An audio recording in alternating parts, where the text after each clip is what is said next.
Alhamdulillah, wassalatu wassalamu ala Rasulillah. Boleh dengar suara saya? Boleh. Okey. So seperti mana yang saya bagi tahu, okey. So kita berada di Masjid Arish. Masjid Aris. Arish ni kemah maksud dia. So Qudwatul Dunya kawasan sini. Okey. Qudwatul Quswa, okey, di balik bukit sebelah sana. Di balik bukit sebelah sana ni ya. Okey. Pertempuran berlangsung. Okey. Malam sebelum tu Abu Jahal. Malam sebelum tu Allah hantar bantuan yang mana gerimis turun di kem-kem tentera Islam. Okey, memberikan mereka ketenangan, keselesaan. Sebab besok pertempuran yang sangat dahsyat.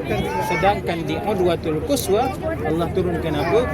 Hujan yang sangat lebat menyebabkan mereka ni tak selesa nak tidur, pakaian mereka basah. Okey, so besok mereka nak bertempur dalam keadaan tenaga tak berapa nak ada lah, sebab tidur tak cukup kan. Okey. Di kawasan Qudwatul Dunya, okey, Hubban Ibn Munzir, okey, sewaktu nak buat tenda ataupun kemah baginda Nabi, okey, dia inilah individu yang mencadangkan supaya kemah Nabi duduk tempat yang tu. Dan semua telaga, di kebanyakan telaga yang ada di kawasan lembah ini dikambus, okey, dan hanya kekalkan satu telaga untuk kegunaan tentera Islam, okey. Dan kemudian dikontrol telaga yang masih ada tu, supaya apa? Quraisy Mekah pula mereka datang dalam keadaan kehausan. Okey, dalam peperangan ini bila pagi tersebut matahari makin naik, pada malam sebelum tu, sebelum subuh tu, baginda Nabi SAW bermunajat tak tidur malam, minta dengan Allah Subhanahu Wa Taala supaya diberikan kemenangan. Okey, supaya Allah turunkan bantuan. Kalau kata mereka kalah sekiranya mereka kalah dalam peperangan ini, nescaya Nabi kata apa, tak ada orang akan menyembah Allah selepas daripada itu. Okey, betapa berharap sungguh baginda Nabi supaya dikurniakan kemenangan.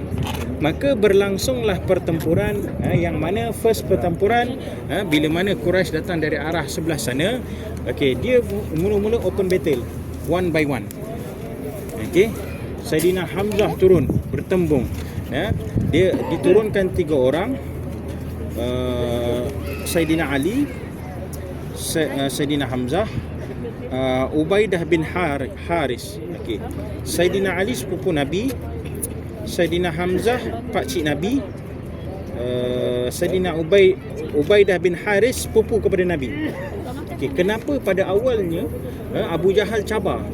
Okey, kerana pada ketika itu dia cabar apa? Dia cabar turunkan siapa yang pahlawan di kalangan kaum muslimin.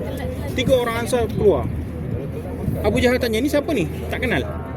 Okey, berikan anak cucu, adik-beradik kami untuk kami bertempur. Okey, untuk kami berlawan.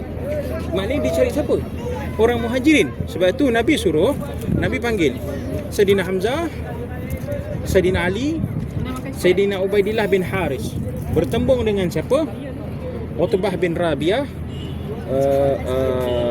Syaibah, lagi seorang Al-Walid. Okey. So tiga-tiga ni bertemu dengan 3 orang pahlawan. Dan apa berlaku? Saidina Hamzah senang kalahkan. Sekejap lawannya tewas. Sama juga Saidina Ali.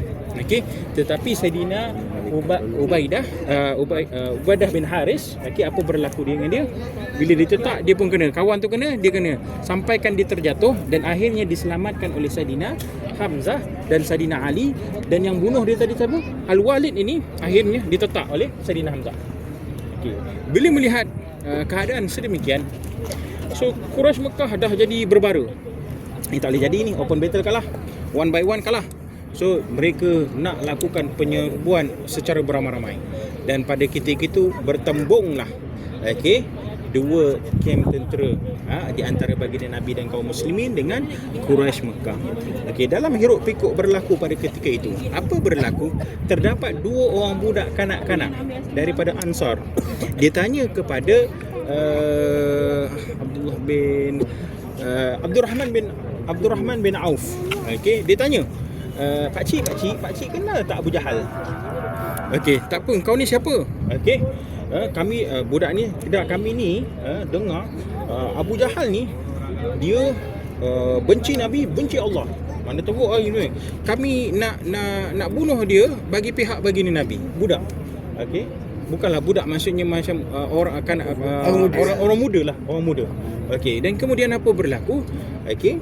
Abdul Rahman bin Auf ditunjukkanlah. Okey. Yang itu apa nama ni? Si siapa ni? Abu Jahal. Okey, dan apa berlaku dekat Abu Jahal pada ketika itu?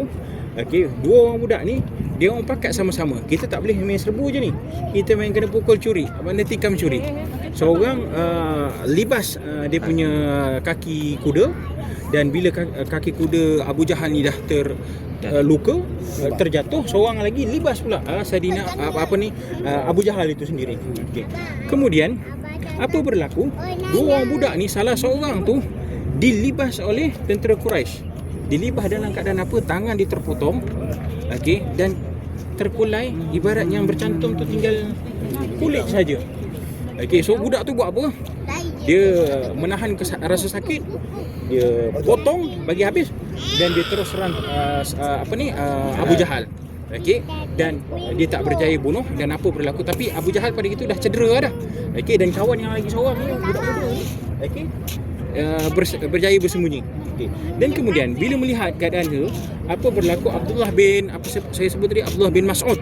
Okey, so dia melihat bagaimana keadaan Abu Jahal pada ketika itu. Dia datang, dan pada ketika itu Abu Jahal dah tak boleh nak buat apa dah. Okey, maknanya dah tinggal nyawa-nyawa ikan lah. Okey, pada ketika itu pun masih sombong lagi. Okey, betapa dia benci kepada baginda Nabi SAW dan tak terima Allah Subhanahu Wa Taala. Okey, dan akhirnya apa?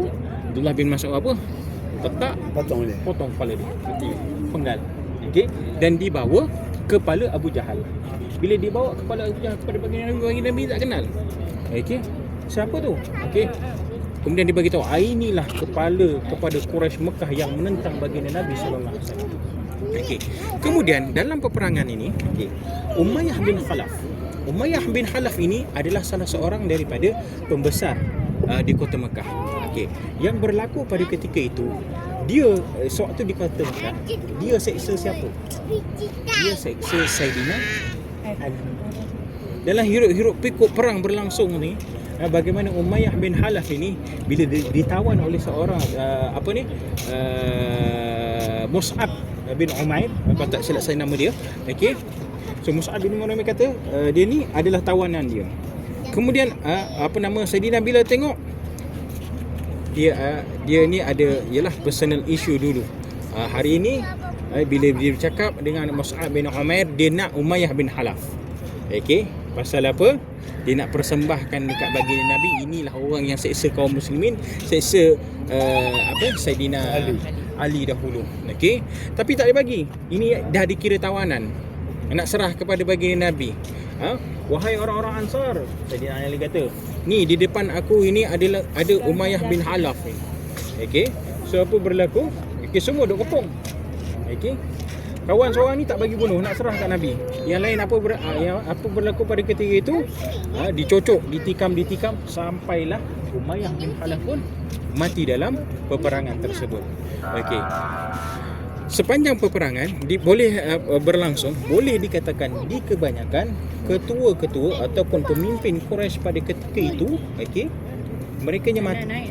Okay, dan mayat mereka disemadikan di mana? Dicampak ke dalam lubang telaga yang ada di tengah kawasan tengah. Tapi kita tak nampak lah. Pasal apa? Okey, dia dah kambus dengan batu. Sekarang ni polis ada jaga kat sana, sebelah sana perasan tak? Ada jeep polis kan. So kita tak boleh nak sebarang. Takut nanti mereka tangkap banyak nak cerita ni kan.